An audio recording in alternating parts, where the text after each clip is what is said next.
A man that we are lucky to have in our presence. Yep.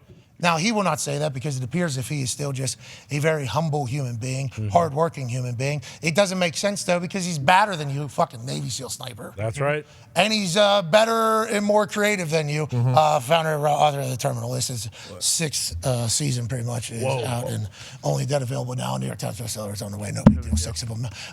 He is an absolute dog of a human. Ladies and gentlemen, Jack Carr.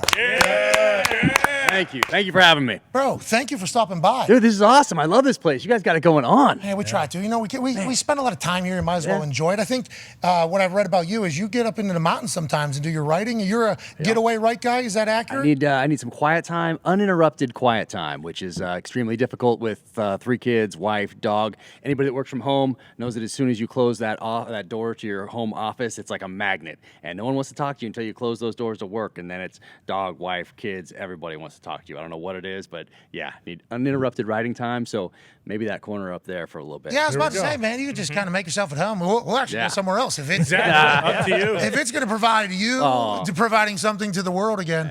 I think we will all certainly take that. And AJ, he has a door to this office that he's at here, and he has a kid named Axel who actually comes up and tries to run his actual face through it every single day. So I'm not at that stage of parenthood yet, but I do understand where you're coming from. Whenever you're writing these things, how long does this take? And I guess that's probably an amateur-like question. Nope. About a year and a half or so. There's a little overlap between editing one and starting the next one, but about a year and a half. So when I start, I have a title because I don't like to waste bandwidth worried about a title, a theme that's going to guide the writing process, and then I write a 1-page executive summary, and I read that, and I say, is this worth the next year and a half of my life? And if the answer to that is yes, then I read it again and say, hey, if someone was walking through the airport and were to go into Hudson News and pull this thing off the shelf and read that synopsis on the back, would that be enough for them to invest time in that they're never going to get back? And if the answer is yes or probably, then I'm all in, turn it into the outline, turn it into the story, and here we have it right now in hardcover. Okay, so when you're writing it all, we appreciate your time and dedication to this.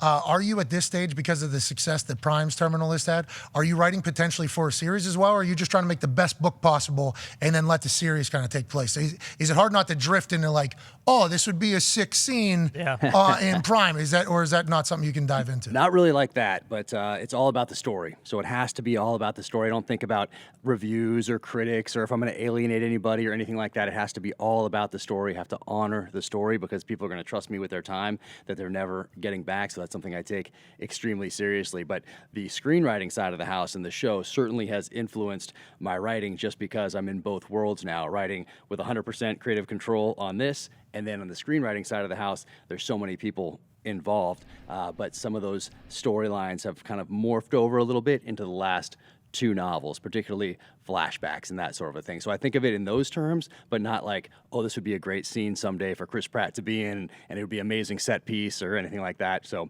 that doesn't intrude on my thought process. I did hear, though, that you thought Chris Pratt was the proper person for the book, or for the series that is about the book, and that has seemingly been a match made in heaven for the first one. Are we getting another one soon, or what is the process on that all? Yep, so the writer's strike has pushed things to the right a little bit, so we'll see how they deal with the streaming side of the house. They have to deal with that, and then the AI side of the house. Okay. Whoa.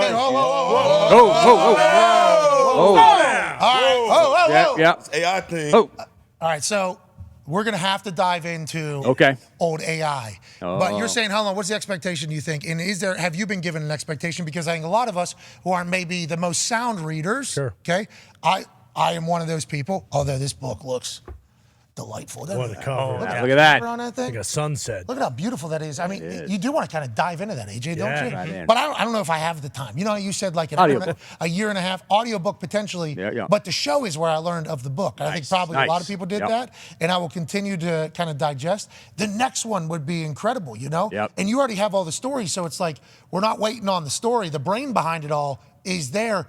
Let's hopefully get that done. I think we're all kind of hoping you are too. Yep. So we're about episode, as far as scripts go, 5 out of 7, and then we had to put pencils down for the writer's strike, and then we'll see how that goes. And then we're going to roll right from that into the second season of Terminal List, True Believer, my second book. So it's the spin-off season starring Taylor Kitsch from Friday Night Lights. Chris Pratt will be in a few of those episodes, and then right into second book, True Believer, with Chris Pratt starring in that one. Your brain's got enough, huh? It's going. Are you like one of the most creative humans of all time, and have you always been this way? I think think it's just work. Yeah, it's just putting in the time, like putting in the time on the mat if you're a wrestler, or time in the ring if you're a boxer. Same thing, just putting the time on that keyboard and reading, building that foundation from that fan's perspective. So you're learning the craft by reading, by being that fan. So it's all about building on that foundation. AI, what do we? I don't know. What was that sound? What was that? He knows, because he knows. He knows. What is that, Pac? What do you think? You ever researched thought it, about we putting know. all your books into an AI? Into having AI write them, Write the whole the thing? next book?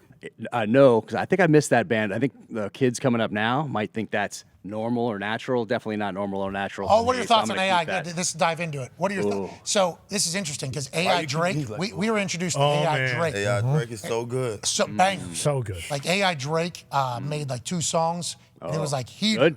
And that was when my eyes opened. I'm like, Really? damn, AI can actually make some really incredible stuff. Then they talk about like graphic design, arts, logos, Commercials. Yeah. thoughts, stand-up routines. Yeah. Tom Brady had one. Crazy. It's like, what are your thoughts on it as a man who obviously knows more about stuff than we do? Well, this first writer strike, this is going to be one of the first union strikes that we're going to see that'll eventually have to be dealt with other industries. So this is a test bed, and we'll see what comes out of it. But from the executive level, it looks like, very financially lucrative to you have a machine do these things that I'm paying hundreds of people to do. So they're gonna now. It's not a matter now of if we should or we could. It's here, and it's about management at this point. So for me, if I ever used AI, it would be more as like a research assistant, but definitely not to write or create. It's going to be a tag team partner, I think, at the beginning. Absolutely. And that's going to be able to do its thing. I mean, the shit we just learned about being able Yeah, to do for a crazy. show as we move on is wow. wild. Absurd. About Yeah. how we're going to be able to find stuff that we potentially need, how it's Yeah. going to be just like an assistant, a splunker. You know, we got Gumpy now, Yeah. who, and you got enough power. Gumpy's been deported to Canada. Unfortunately. Yeah, he's him still a back. part of it. Hey, we miss you, back. Gump. Miss you, Gump. Miss you, Gump. Love you, Gump. Love you, Gump. Good luck tonight, Gump. But Gump is our internet splunker. Okay, he puts the light on whenever Okay. we need to find something that has. He goes in. He goes into goes the deep. internet. In He the finds it. weeds. He's very good at it.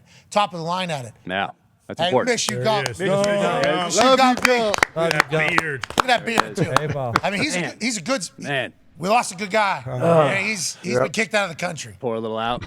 Yeah, Yeah. well, Have We had a to. little yeah. If we had a little, we certainly should. Man, I should have brought you my whiskey. Yeah, Got no, a we whiskey. got now. we You got yeah. we got whiskey. Oh, yeah.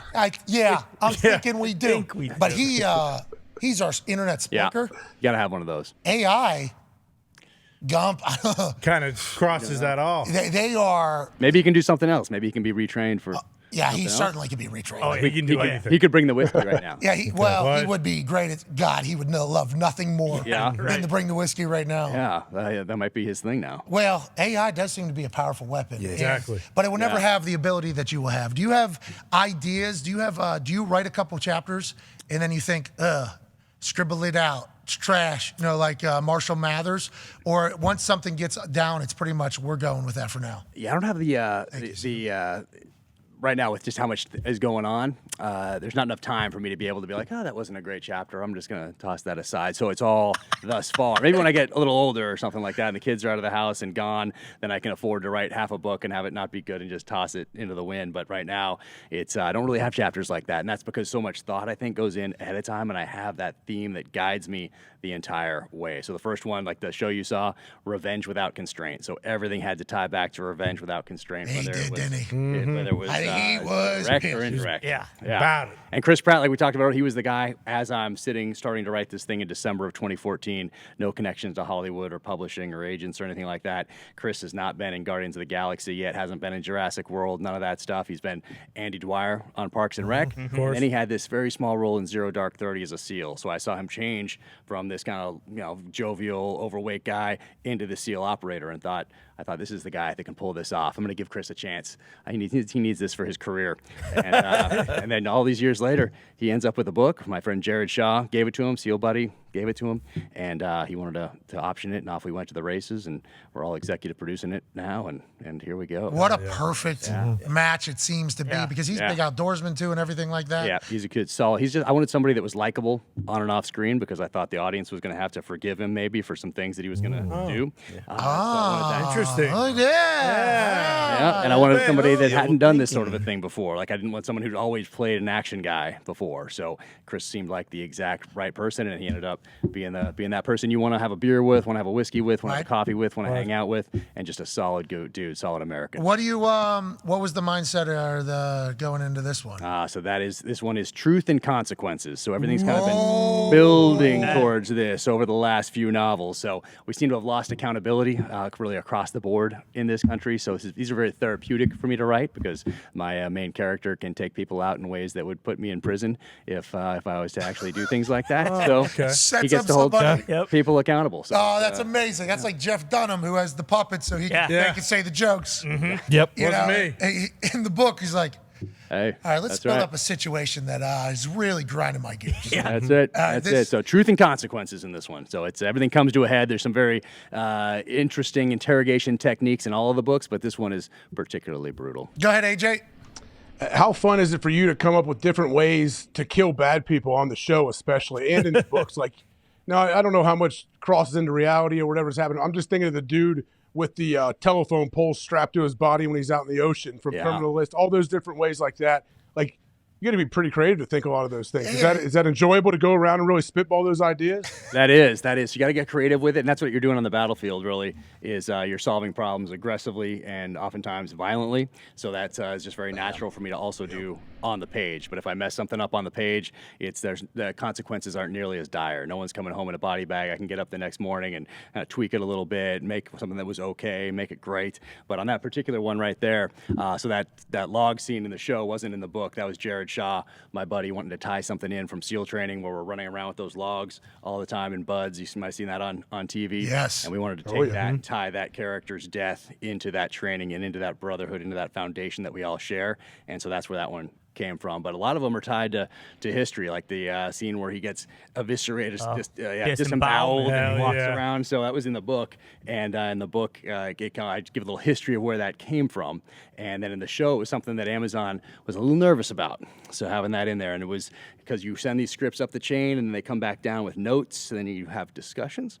And they were a little nervous about that one, but they let us film it, and it ended up being the one that was all over the billboards in LA with Chris holding that Winkler tomahawk right there as he's about to cut this guy open. So ended up working out for everybody. So he said, based on reality, and I think we talked about this, because you're a Navy SEAL sniper, hey, your resume in the military is a real fucking deal. Long one. Like, you know what I mean? Like, it's just like and obviously what you're doing, much more serious, much more honorable, admirable, courageous. I could go on for a bunch of words, and I don't have a lot of words. I'm not an author. But there's a lot of words that describe the military. So everything that you signed a line to do, there's a lot of us motherfuckers that would never be able to sign that line. So let alone to go on and become Navy SEAL and top of class. And you talked about that training thing you got to do at Buds? Yeah. Yeah, I think that was one of the ones I saw. I was like, yeah, I'm never going to be able to fucking do that. No chance. Because old Pat's going to say, I'm done. You know what I mean? So, like, you have been an incredibly accomplished, lack of a better, soldier almost, right? And I don't know if that's the proper word. I don't want to disrespect you, but you don't see a lot of people that are able to be that accomplished in one field, especially one that is as serious, as pressure-packed, as potentially traumatic, then to be able to pivot and have success in another place. How much of your story do you use in the creative? And you said it's like therapy for this. I would assume it is pretty nice to kind of get a lot of your thoughts out in this PTSD world that we're currently in with a lot of vets. Like, I'm not putting this on you, but in that world that a lot of people struggle with. Yeah, no, I was very lucky that I knew exactly what I wanted to do from a very early age, serve my country in uniform, specifically as a SEAL, but then also after that. Family SEALs, or why? My grandfather was killed in World War II, so I grew up with he was a pilot, Corsair pilot, which was the planes that had the wings that would fold up so you could fit them on aircraft carriers. So I had his maps that they gave aviators back then, silk maps. I had his wings, I had his medals, I had his photos of him and his squadron. So I knew I was going to the military at a very early age, and then found out about SEALs at age 7, and did a bunch of research, found out that by going down to the library that they were touted as some of the most elite special operations forces in the world, and then that the training was some of the toughest ever devised by a modern military. So I was in. They had me at age 7, and that's what I wanted to do. And then at age 10, I really started reading the same books that my parents were reading, certainly by age 11. My mom was a librarian, so I grew up surrounded by books and a love of reading.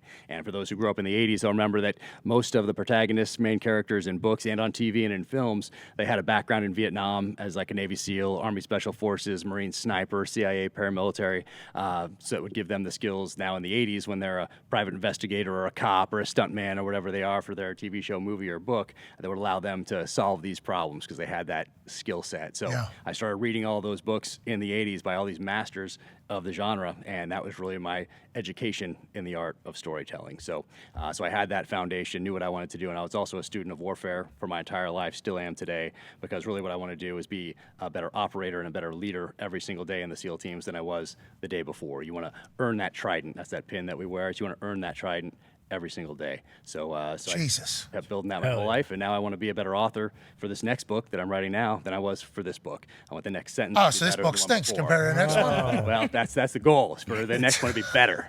Always improving. I don't know. I mean, you somehow are doing that. Hey, this dude's an alien, huh? This guy's like a super special. Huh? Real legit. This is legit talent we're staring at. Next level. I mean, I would say so. How many books are you going to write? Like, do you have any kind of end goal? Not really. It's I'm not against bringing the series to an end at some point if that's what honors the story, because it has to all be about that story. Ted Lasso just said this to Rich Eisen. He said, "We're not just going to have another season, just to have another season." Exactly. Have you struggled with that, or can you make any story go? Not yet, because there's so many things so many ideas that I want to explore, and our senior level military leaders and elected representatives in politics give me a lot to work with as far as antagonists and bad guys and this therapy that I'm talking about. So I don't think I'm ever going to run out of ideas or storylines or people to dispose of in very creative ways. Hell yeah. This isn't live, is it? No. Dump it. We're not on ESPN. We're not sellouts. Ty has a question for you. So speaking of all that stuff and writing the books, like, have you considered at all at this point, like writing your own features, since now you are, on like the other side of it and you're working for Amazon, or is it difficult because you feel like there's so much stuff you want to still explore with the James Reese character? And I assume writing the books now is much easier than it was when you first started writing them. Maybe not, but I just feel like this character's clearly like a big part of you. You probably feel like it's almost like another side of you. But like, have you considered maybe either right now or when that's done, writing your own features just independently? So I have, and there may be a couple of things in the works. At some point. You got a sports show in there? You got a sports show in there? I can't announce it yet because we're not quite there yet, and things are on pause because of the writer's strike. So we'll see when that gets all finished here, see what we pick back up. But yes, there are some other ideas in the works outside of the James Reese universe. Okay. If you need a sports program to get violently murdered by anyone, Yes. Hell yeah. Oh, yeah. please You let know us a guy? know. Please let us know. Yeah, whatever you need. I mean, we will certainly eat whatever. That'll be. Don't matter. We'd love to add to it. And Nice. We are certainly a group that you can dream up a reason for why somebody would want to kill. Yeah, exactly. Simple. I mean, that'll be easy light work for you. And Tone has a question for you, Jack. Yeah, I believe we talked about it a little bit when you were on last time, but we didn't dive in deep enough for me. You said you did a lot of research on AI and in the military. Is that correct? And what's the future look like for that? Yeah, so this last book, the one right before this, is called In the Blood, and I went deep down the rabbit hole on AI and quantum computing because I didn't know anything about that from my time in the military. Just like the one before that, it's called The Devil's Hand, and I didn't really know much about bioweapons research or what they call biodefense research to get around some conventions associated with those kind of weapons.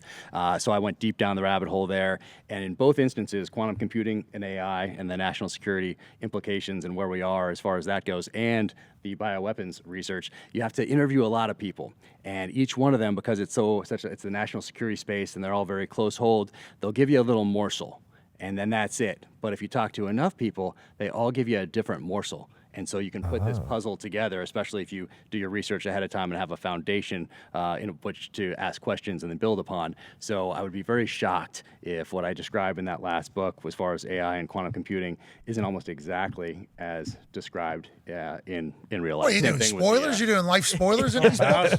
But also things are moving so fast. So that was a year ago. So we're probably light years ahead of that. And most everybody Drake, that I you got talked AI to, Drake in that book? You got AI Drake, but I need to work him in at some point. AI Beatles too, bro. I mean, Add them in. you know what I mean? AI Prince. Next time, I think. Well, then they something got like that. the holograms too of people. Yeah.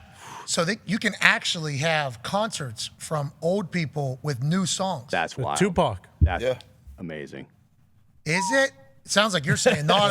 I don't know. I'd have to see it. I mean, it's Yeah, just you're the one who did all the research, though. You're talking. mine is national security space, not necessarily AI Drake or Tupac, but you know, getting ahead of China, essentially our main competitor when it comes to AI. Well, they got and, those balloons. Yeah, they got balloons. That's true. That's true. I mean, I see hot air balloons fly over the lake Yeah, come on. all the time. I mean, what is no it? big deal. No Yeah, big deal. it's easy. Way ahead. That's no problem. They're still using balloons. Come on. What are we talking Wake about? up.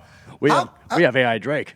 Exactly. Yes. We don't know what computer created that. We're not 100% sure if it was ours, but here in America, we can get it. Great computer either way. You scared? You scared for the future because of it? I'm concerned for the future for not really AI specific reasons, but more so for a generation growing up that hasn't put the requisite time, energy, and effort into studying the past in order to make decisions in the present that are going to affect future generations. So more so in that respect, that we're distracted by 15-second videos and not necessarily respecting and appreciating what was sacrificed so we could have these options. And Now you can opportunities that we Google have these today. answers and then answer Well, you that's can just at the ask. top Now is you don't the need to best. Google it anymore. We just AI. We ask our AI assistant. and- Google Yeah. is an AI. Oh, yeah, I saw that. Actually called and made a hair appointment for somebody. Yeah. Hi, I was wondering if Lisa could get a haircut at 10 a.m. on Friday, May 2nd or something. Pretty absurd. Hey, there we go. They think how wonderful life is going to be with our hair appointments taken care of. Like, how much time we're going to have. You're right, Jack. You're telling these people to do more research. It's like, excuse me, Wow. I got a phone. Yeah, come on. Set up a haircut for me. Easy. Sorry you guys couldn't figure this out. Exactly. See, hence my worry. There is. There is so much of that. Pac-Man has a question for you, Jack. Jack, the SEAL test. We was talking last time when you was on the show. Can you tell us a couple things that you have to do to go through to be on the SEALs? I need some whiskey. Oh my goodness. Here you go. Oh man. Oh, it's coming. Nice. So yeah, the main test. So there's tests every day essentially, but every week there's a timed run, there's a timed swim, there's a timed obstacle course, and there's other things in Like there. how but far is the swim? It's 2 nautical miles, I believe, every week, and you have to improve your time In the ocean? at the ocean. Yep. in Oh, the open ocean. water, yeah. Sharks, yeah. Well, the sharks are off of San Clemente Island. That's where you spend your last month. Oh, doing yeah, they land just hang warfare. out in one area, yeah. And there's like it's a triangle of death, and actually it's their breeding ground. And so your swim times get a lot faster once you get out to that island and do that. But the main test, oh man, this is awesome. I got a little frog. Oh man, thank you. Oh man, let's have a little sip of this. Thank you. What? Thank you guys. Awesome to be here. Cheers. Thank Cheers. you. Cheers.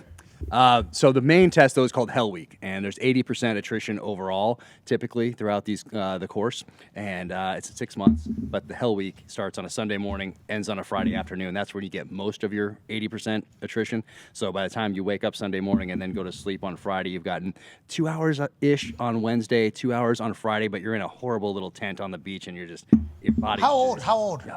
How old?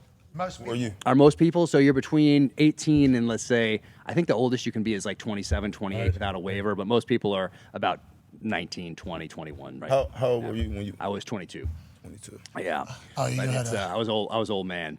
But no, there were some guys that were older. But you want to do it much older than that because I hear that the body just can't really take staying up a whole week, and you're carrying those logs the whole time, carrying these boats on your head the whole time. You're on the verge of hypothermia. That entire Hey, that's never time. going to stop, right? Because we do get worried about the next generation. We're always going to have those motherfuckers, right? We're always going to have those. Let's hope so. I mean, you never know how the trickle down, how the standards are changed to meet some sort of a goal or whatever. So I don't know. I hope not. Sounds like you're pumped. But I don't about it. think that you couldn't create that kind of a program today. Same thing with the Special Forces Q course, Army Ranger. So if you were to create this program today, you'd walk in and you'd talk to a commanding officer of some sort, an admiral, whatever, and say, hey, I want to create this, in this case, a SEAL team. I want to have this 6-month training program where every now and again someone's going to die, but we're going to have this thing called Hell Week. We're going to keep them awake for an entire week, and we're going to have them on the verge of hypothermia, and we're going to about 80% attrition, and we're going to see who's tough enough to make it through this thing. Like, you couldn't brief that today and get the thumbs up on it. The only reason that these programs exist is because they're legacy programs, and they've existed for so long. So will they exist into the future without changes? I don't know. We've seen the benefit of it, though, right? I think So we just kind of forget about it. You think that's kind of what the problem is? And I think they need more people, but you have less people coming in because you have parents and people that are 16, 17, 18 watching us leave Afghanistan and ask the question. We had 20 years to prepare for this eventuality, and this is the best the United States could do. Maybe as a parent, I'm not going to encourage my child. In fact, I might discourage them from going in. So we have a recruiting problem right now, and only time will tell. Those recruiters at the mall were awesome. Yeah, solid, huh? The recruiters at the mall were awesome. I signed my How friend close up. were you? No, I was going to get into sports. I'm not tough enough. I was not. I knew They didn't get you, those mall recruiters? I signed my friend up, actually. And, That's a smart move. That's the way to go. showed up at the house. Nice. Sister of kid cried her eyes out, thought he was going. He's going away? Yeah, and I was actually there as it happened. I had to be like, this is a whole mistake. So sorry. Hadley, They didn't leave with him right there. They didn't walk out. No, and he had a back issue. I believe he wasn't actually able to do it, but I did watch the whole situation unfold, and it was 1,000% my fault. I felt like a bad guy. That's pretty good, though. But thank you. Yeah, that's a solid. Not bad. Solid move. Address, birth date, everything. Number. And it was because how adamant the recruiter was and how much I respected I didn't hate the recruiter. Recruiter was a good person, but felt like, the only way to get out of this is if there's a successful operation here. So I signed Chris Larman up for the Air Force, and it just kind of... Has he been in for, 15, 20 years now? I felt terrible about that one afterwards. I stopped that whole gimmick, but that feels like that's not a real thing anymore. Is that because people aren't...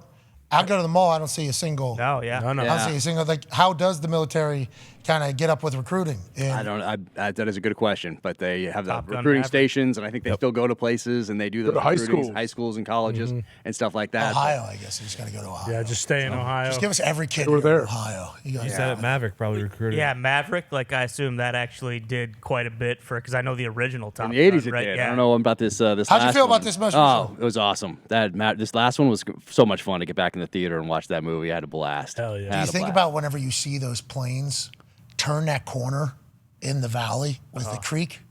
And I assume that's real, right? Yeah, DC was piloting them. Are they able to do that?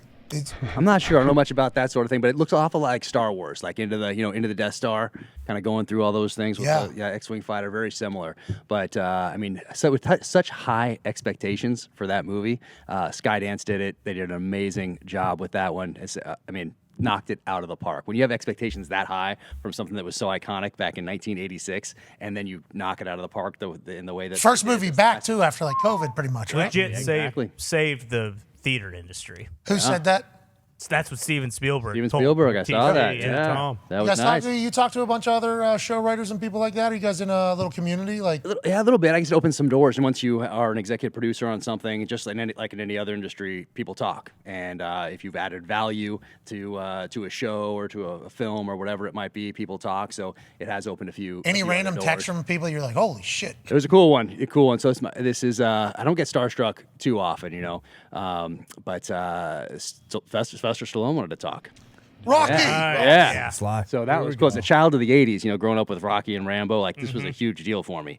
And so I do the Zoom thing, and I'm trying to act cool and take a little picture off to the side so I can do that. But he wanted to talk about a project. And I'll tell you what, he was kind, he was wise, he was humble, he was funny, and he was just, exceeded all expectations and was so Charming. awesome. Yeah, amazing. Everything. He's got a reality show coming on, I do Yeah. believe. Right, I want to watch Tulsa that. King. Yeah, that's a documentary. Oh, okay. That's a documentary. He does have a reality show about his family, though, and his daughters. Okay. Actually coming out, I saw it the other day because they just had Rocky's face. Hey, and then his whole family, We Are the New reality show. It's very... But what a great role model for a kid growing up. You see that. You're knocked down. Rocky, all those iconic characters that he played during the 80s, but specifically Rocky, what a great lesson to teach kids. Do you feel an obligation to do that with some of your stuff? Well, I hope I'm doing that with some of it because people are drawn to those kind of characters, and we're all getting knocked down in life. So if you have a character that gets knocked down, you can somehow feel a kinship to through whether it's written word or it's on the screen,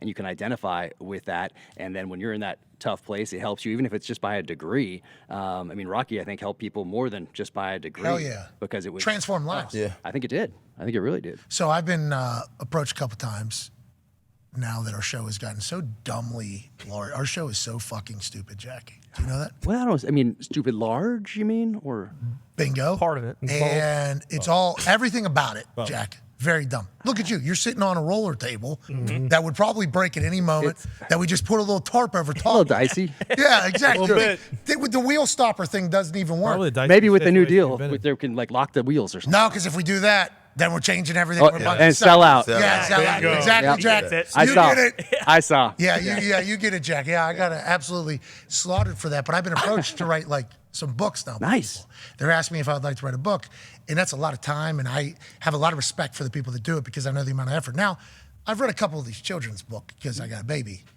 These motherfuckers need not saying they are creative or talented at all. Okay, these stories are terrible. And if I didn't read these stories myself, if I would have met somebody that was a child's author at a thing, I would have thought immediately, very talented human being. I would have just naturally done that. Then you read the story, you're like, okay. What the hell? We can do 50 of these literally by tomorrow if we had to. Yeah. Yeah, Later that this is not- afternoon.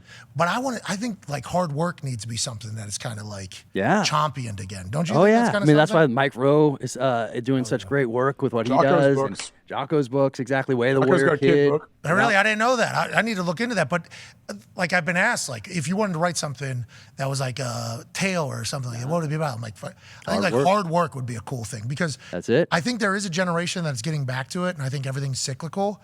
But there came a time where people were like, no, I'm not doing that. And that became like a cool thing Oh, yeah. to not want to work. It's like, what are we here for? Aren't we here to like do stuff, get better, grow? Exactly. I Whole can thing. guarantee that if you don't put in the hard work, you're not going to get where you want to go. But I can't guarantee even if you do put it in that you're going to get there. But if you don't, you're certainly not going to get where you want to go. So it's tough when people don't want to put in that hard work, or you have Instagram and you have these expectations of things happening immediately because Overnight. you're seeing a second snapshot of all these people. That's an advertisement, whether it's somebody's personal account or a business account. It's all an advertisement, and it's all trying to elicit some sort of a reaction from you. So, and very few of them are talking about putting in that work. Jocko being an example of somebody who does. But you gotta put in that even work. like you talk about like the Kardashians, they work their fucking asses off. Big time. Like their work is not like anywhere near saving the world, but that's like they are working to get all that. Yeah. And I think people just see them talking about like drama and bullshit. It's like, yeah, to get to that point, the amount of storytelling and effort that has had to go into that whole thing. And I think it just kind of gets passed over by a lot of people. And it's like, I'm looking at my daughter right now, who's a couple weeks old, and I'm like, what do I? Well, I want her to be sweet. I want her to be a nice person. I want her to be a thankful person, but also like, I would like her to be a hardworking. Yeah. You know what I mean? Like that is almost like something I find very important. So it's amazing thinking about how much influence you have with these books, and it's interesting to hear you kind of shape the thoughts in your head. And do you judge the children's books authors? I mean, it's been a while because the kids are a little older right now, but they certainly have their place. Which one did you read? Like Goodnight Moon, or what are you reading? It was That's Peter classic. Cottontail, I think. Classic. Rabbit? Classic. No character development. Well, you know. No, nothing. Okay? Yeah. And they say, well, the baby can't understand it. It's like, well, I can. That matters. This is crop. Yeah. This is absolute crop. AJ for Jack Carr. Go ahead, Kyle. Jack, I was wondering if people will send you garbage scripts and garbage ideas for books. Like now you're such an accomplished writer. Are people sending you stuff all the time trying to get you to collaborate? They are, and it's there's so much going on right now. It's hard to just say that I don't have time to read this because some of them might be great. But yeah, there's a lot of things, a lot of incoming these days, a lot of asks, New friends. which but I feel very fortunate that I'm in that position every single day. I feel extremely fortunate. But yeah, there's a lot of incoming, I would say. But Once that luckily, stops, don't I have a lot of Yeah. exactly. Once that stops. But yeah, I have a lot of my own projects that I'm juggling right now. So luckily, it's not something that I'm sifting through day by day. But there's a lot of incoming, and I You stay appreciate in shape? it. You stay in shape with all the shit you Not really. If you mean staying up late and drinking whiskey, getting up Why? early, Why? drinking Why? coffee, Why? it's just how it goes. It's just how Caffeine it in the goes. morning, a little booze at night. You don't want to flip those. So as soon as I flip those, then that's when I need to take Got a a pause. problem. People sit you down in a room to care about you. Yeah. Say, hey, we've been meaning to talk. Need a change. Yeah. So at least you know, though. At least I know if I flip those, like then that it's time to take a breath and reevaluate some things. So you diet or you just don't eat, or what do you do? So let's say sleep, nutrition, and workouts fell to the bottom of the priority list, and by that I mean pretty much off the priority list because there's so many things going on. But I'll get back to it at some point. But right now, it's Yeah, time you to, earned this though. Yeah, You exactly. earned Well, this thank ability you. not to sleep, Thank you. eat, and take care of yourself. Right? The all-nighters are tougher though now at this stage. Like the last every book I've done a couple all-nighters. This one I did 3 all-nighters over about a week and a half time period. different than just 3 years ago. 3 years ago, I could pull an all-nighter, You're no old, big deal. bro. You see all the gray in there. Yeah, a lot of it. Yeah, a little lot of more success. a little more gray. So it's Got a spin-off show already. Yeah. spin-off show. Got a spin-off show. Yeah. It's good. Got one spin-off show. show is looking good. It's the more international espionage. Like the first show was Hell yeah. like CIA. revenge thriller, conspiracy thriller, action thriller. This one with Taylor Kitsch and Chris Pratt's in them as well. But this is more international espionage, taking Taylor Kitsch's character Ben Edwards from the SEAL teams into the CIA and going international. we're It's talking. good. It's good. And then, but good news is, he's doing all his research on CIA now. Yep. Oh yeah. Who knows? So like we'll be able to learn a lot of stuff about CIA, which a lot of people will immediately go, "What is it? What are they? Holy shit. Oh, they gotta." So now he's gonna do a full Yeah. interview process, and he's gonna have it all in there. So thank you for making us all much smarter. Look at that. Well, and speaking of that, there's new nonfiction coming out too. So about a year and a half, and working on that with a historian, Pulitzer Prize finalist James Scott, amazing guy, writes primarily about World War II. But my first nonfiction is part of a series. First one exploring the 1983 Beirut barracks bombing in Beirut, Lebanon, where the Marines lost more people in a single day than they'd lost since Iwo Jima in World War II. So diving into that, shit. there's some newly declassified documents from the Reagan administration that talk about who was advocating to put Marines ashore in Beirut, who wanted to keep them on amphib ships, how that decision was made, how the decision was made to leave Beirut after that happened in early 1984. So and those are all becoming a lot. docuseries. So we'll see about that, but it's a book for sure at this point, and that's coming out in go. about a year and Definitely a half. gonna become a docuseries. You're a wizard, bro. Yeah. I don't know how you have enough time. I guess you're pulling all night. 3 all-nighters to do this book. Oh, also, yeah, I'm telling a whole story that nobody ever told before. That's pretty pivotal to our American history and everything else. Yeah. Got got a movie feature coming out as well. Got spin-off. Well, this one, international CIA stuff. Oh, and then also still got Season 2. James Reese. Yep. It's unbelievable what you're accomplishing right Man, now. thank you. Well, same with you guys. You guys are crushing it. I love seeing this. I love seeing you guys get together. It's awesome. All right, so we covered AI. There's also a lot of reports of alien activity around military bases. Have you talked about any of that in your travels, interviews, everything that you've gone through in your life? Anything you could dive into with us about Right that? now, breaking news. Yeah, other than it just being so incredible that it's in the news, people are in front of Congress testifying about things, and it's just like a blip on all our radar. If this had happened in 1985, 1990, this is all we would be talking about right now. That there's the possibility that aliens have been visiting us since whenever, and now we're just like, oh yeah, aliens. Okay, and what's next? Like that is the part. That's what it that was. is. We talked So about that's it a how lot. you view it, huh? You view aliens have been visiting us for a long time. Well, I don't know. We'll see. But That's what I just heard. What's crazy is that it's just like another thing in the news. It's just like another thing. It's not the only thing. It should be probably the only thing we're talking about. Jack, look Here at we go. Jack. Oh, what's that? Who's this guy? That was at Zuckerberg's trial. Or whatever. Breathing out of his ear. Oh, I've seen pictures of this guy. Yeah, so you know, Jack. I don't know Jack if it's- knows. What is that? I Jack don't know. Is knows. this AI generated though? Now you have to ask those Oh, questions. fake clips. Is this Fair point. Is this like AI? Has there great? been any alien interaction in this thing? And when Not you yet. do CIA, when you do your CIA interview process, you said you got to be fully researched to go into your interview, yeah. so you're asking actual right. questions. Have you started that already? I assume you have. Not on the alien stuff because I don't have a book coming out on alien stuff yet. But if But I did, CIA stuff. But CIA stuff. Oh yeah. So this goes. Luckily, I have a little bit of a background there. So Tell us something. yeah. This guy's- Yeah, so there's the research that needs to be done there is more confirmation rather than anything else. Because even if you've been a part of something for a while, and I was just attached to them for a little bit in Iraq back in the day. Who's that? Up to the agents of the CIA. And okay, you were CIA. so now it's not in the CIA, just attached to them for a little bit. In, you were in the CIA, back in the day. Been to black Yeah, sites. Jack was in Still the- are, bro. So now it's more confirmation that it is actual, research and trying to draw things out. It's more like, was I remembering that right? Or, and I know who to reach out to confirm a lot of these things. Zero Dark 30 is about the CIA side of it. Yeah, a lot Yeah. of CIA stuff Yep. in there, SEAL stuff in there, but mostly CIA. Yeah, that's from this. I think the CIA's angle. That's their angle. Yeah, I think Right. so. Right? Yep. And then the way they portray the SEALs working alongside of them, trying to snoop around, but not really being in, that's kind of what you're talking about, confirming information. Like, hey, the things we thought that we were kind of thinking was going on with them, we are now learning, everything we thought was accurate. Yeah, well, CIA in general, you can go back and look at, it's quite the history quite the history. Yeah, Go back to but the we church. know nothing about it really. Well, yeah, just go to the mid-'70s church hearings and Pike Committee hearings where a lot of overreach by different institutions in our federal government, particularly the CIA, were exposed in front of Congress. And there were changes made, but to think that those changes were institutionalized to a way where they wouldn't encroach on our civil liberties again, that's wishful thinking. So you served our country, but you're kind of an outlaw. Feels like. Do you? I've never been much of a what do they call a rule follower, but I think we go back. This is the popular culture, the influence of popular culture. Because back in the late '70s, there was a show called Black Sheep Squadron, starring Robert Conrad as Pappy Boynton, who was a Marine Corsair pilot, which is what my grandfather was. The wings fold up. Exactly. So they're in the South Pacific, and Robert Conrad portraying Pappy Boynton. They're drinking and they're fighting, and I liked that leadership style. So at that age, I think that really did have an impact on my leadership style going forward. And somewhere I had a disdain for authority just ingrained in me. I'm not sure exactly where it came from, but it's probably it. It's probably Stone Cold Steve Austin. Most likely, if I was to really think about it. Yeah, the real anti-authority narrative in Jack Carr's books and everything is from Stone Cold Steve Austin. That's right. I need to send him a book. Well, hey, listen.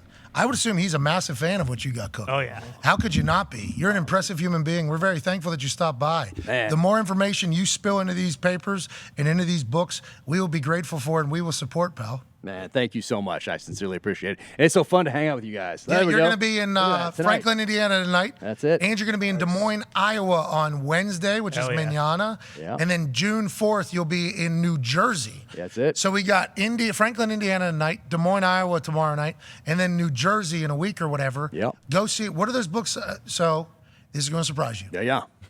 I've never been to one of these book hangout sessions. This is my shocked face. Right here. Yeah, but you're a Navy SEAL though, so what the fuck? And CIA. Yeah, that's right. And CIA. CIA or whatever. Wow. So what is it? Everybody just kind of buys your book, you sign it for them, and then it's a meet and greet. That is the... Pretty much. Go up on stage. Like last night, there was about 425 people in the auditorium. Yeah, it was awesome. packed. All every single seats. That was the max capacity. You earned that. That's right. You earned Thank that, you. Jeff. Appreciate it. No Appreciate problem. it. So do a little talk up on stage, and then do a question and answer, and then do a little signing or thing in line, and get to talk to people and say thank you. What I like about it is that I get to say thank you, because without people buying the book, reading the book, telling a friend, I wouldn't get to do what I love to do, which is the writing. That's my passion. Taking care of my family is my mission. Both those things come together. That's my purpose going forward. So I just love to be able to shake somebody's hand, look them in the eye, and say thank you for supporting this effort, because it means the world to me. And I'm assuming they say, like, yeah, you're right. You should be thanking me. Yeah. You're welcome. You're welcome. You're welcome. That's right. Yeah, you serve the country. You've created some of the greatest things that have made me occupy time and motivate me. But yeah, you're welcome, Jack. Is that what it is all night? Just a bunch Pretty of people? much, about 425 people. Or 24. We'd like to say thank you. Okay, Jack, we appreciate the hell out of you. Hell yeah. Connor would also like to say thank you to a special company here before we roll out of this beautiful, incredible Tuesday, May 23rd, 2023. That was really cool you stopped by, Jack. Go ahead, Connor. Today's show is sponsored by the best ticket app on planet Earth and The moon. Oh, Jack, what do you know about the moon? I'm about to learn a lot right now, I think. No, well, almost. yeah. Good ad read. All right, I respect that. Sure. I respect that. SeatGeek is the #1 rated ticketing app with over 28 million downloads. They have a special link just for this program. For a limited time, you can get 15% off NFL tickets with the link in the show description. It works whether you're a first-time buyer or not. No code. Just click the link in the description. Hell yeah. And if there were to have ticketed events on the moon, SeatGeek would be the app to use up there. Mm-hmm. Are we going to be on the moon soon? Why'd we go to the moon one time and then we haven't been able to be back? What's that all about? That is a good question. We're going to have to ask the CIA guys about that one. Hell yeah, we'll have to ask him. What about Jeff Epstein, Jack? Anything on him? Is he in your books? Do you draw up any Jeff Epstein characters to get fucking murdered? This one. I think it might be in the future, because it's such a target, rich Truth and Consequences, this book. Yep. Exactly. I mean, there's a lot of that. Oh, here's something I read about one time. You would know a better answer than me. You guys train those dolphins, right? Yeah. Navy SEAL dolphins? Oh, yeah. Like, they're real deal. Oh, yeah. Weapons. The mammal program. Yes, it might have changed. My information may be dated on that, but yeah, really cool program, mammal program, which includes the dolphins, and they're incredible. Yeah, they do anti-combat swimmer operations and swimming against the dolphins, meaning you're training the dolphins. You're just underwater with your rebreather on, going to a ship or something to put a limpet mine on it, and they send those dolphins down to go hit you. And they what they would have in real life on their nose is like a shotgun shell with some air in it or something like that, or it's a CO2 cartridge. That's it. So you hit a combat swimmer under the water, and it gives them an embolism, and up they go. I didn't really do too much with them, so that's mostly from my research. But there they are right there. Look at that. Hey, they're like dogs, dude. Yeah. I learned about these dolphins from an equipment manager for the Indianapolis Colts. He had just read it, I think, in a newspaper. He just happened upon an article about this thing, and he couldn't wait to get the information out of his mouth. And I happened to be the next person he talked to. He's like, "You should see what they're doing with dolphins." Yeah. And I'm like, "What do you mean what they're doing with dolphins?" He said, "I just read it. Look." He like handed me the article. He's like, "Look, they're training these dolphins to swim around the ships that we have out at sea." And then I didn't know it was the CO2 that they actually hit. I think it is. I think it was like a dye. I heard it was like a dye that they had on their thing. So whenever they hit somebody that was trying to put a bomb, not only do they break a rib and like obviously fuck them up, but then like a dye goes to like the top of the water and they're able like, something must be here. And they're like, yeah, the dolphins are the secret weapon of basically every ship that we have out at sea. I was mind blown by it because it makes sense. Because do you talk to the dolphin? Do you have a dorsal fin? You go, What? you know, Jim Carrey, that whole thing. think you do that. But they're real deal. Dolphins are the real deal out there. Yep. I don't know what the program's like now, but it's pretty. We got these millennial dolphins. They won't fucking. They don't fucking. No, Jack. I can't take it with these millennial dolphins. Man, I know. It's a whole program down the tubes. All right, let's give away some books. Let's do it. All right, well, I got to make a shot. Hell yeah. Oh, here we go. Look at this. Book is still available, right? Book is still available. Very available. Very available right now. Are we on the bestseller list yet for this one? Find out tomorrow. Here we go. Let's get on it. Hell yeah. Do it. Let's do it. Hell yeah, you're on it. I got to make a shot here, Jack. Let's do it. Let's see this. Hello, bears. What? No, vitamin? What? Oh, no. Oh, Jack? that was close. Thank you. Got to make it. Do it. Let's Give do away it. books for the betterment of the world. Yeah. I like that. I'll go with it. Only the Dead, a thriller It is. from Jack Carr, the most recent version of the Terminal List series. That's it. That's it. Sixth. Nice. 6 installments. Hell yeah. There it is. It's a big book. More stuff It on the is. way. That's the longest one thus far and the most brutal to date. Dang. Yeah, 559 pages here I'm looking at. Damn. it's a lot. This is a A lot of Bible. words. A lot of words. Jack, you got a Bible. But you can use it as a blunt impact weapon if need be, or a doorstop, or a doorstop. How about this? This was smart marketing here, too. This thing. that? Yep. Yeah. Yep. That thing is Well, I always sweet. thought, hey, Sick. my iPhone doesn't come in just a manila envelope. It'd be the same device, but it comes in a package that as much thought has gone into that packaging as goes into that phone itself. So Did we take the book out of there already? Bam.